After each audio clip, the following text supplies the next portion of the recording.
One thing that we are seeing is that if you are not editing using the Instagram app, so maybe you're pulling a reel straight from TikTok, or you've already made a video and you're just uploading it to Reels, it seems that they're de-ranking that kind of content. So at least if you are going to put something on there, make sure you're doing something to edit it within the Instagram app so that it thinks it's like native to the platform.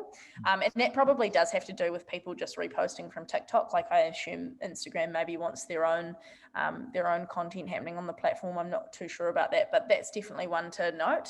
And in terms of the Reels, the cool thing is that, again, it doesn't have to be like super produced. I think once you play around in there a little bit, you actually figure out that it's not too hard. And, if you just take a lot of little snaps, you can do it on your camera roll. If you're in the middle of something, maybe you're behind the scenes photo shoot. Like one brand that I was looking at, for anyone with a product, this might be quite cool.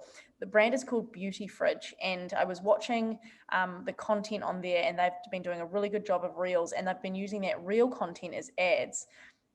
And I've just found it fascinating because I find the content so engaging, but the content itself isn't that, like, there's nothing really special about it. And so the Beauty Fridge, right, is this little desktop kind of fridge, and you put your skincare products in it and so on.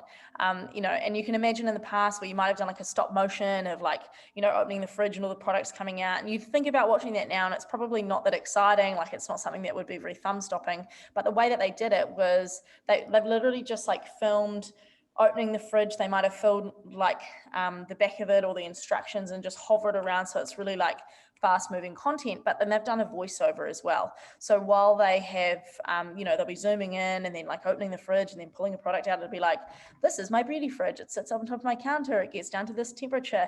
And all of a sudden it's just so engaging. So that type of content is just quite addictive, right? And it just hooks you in and makes you keep watching. So I would highly recommend looking up Beauty Fridge or the Beauty Fridge and just have a look at some of the reels that they've been doing, because they've been really effective in my opinion.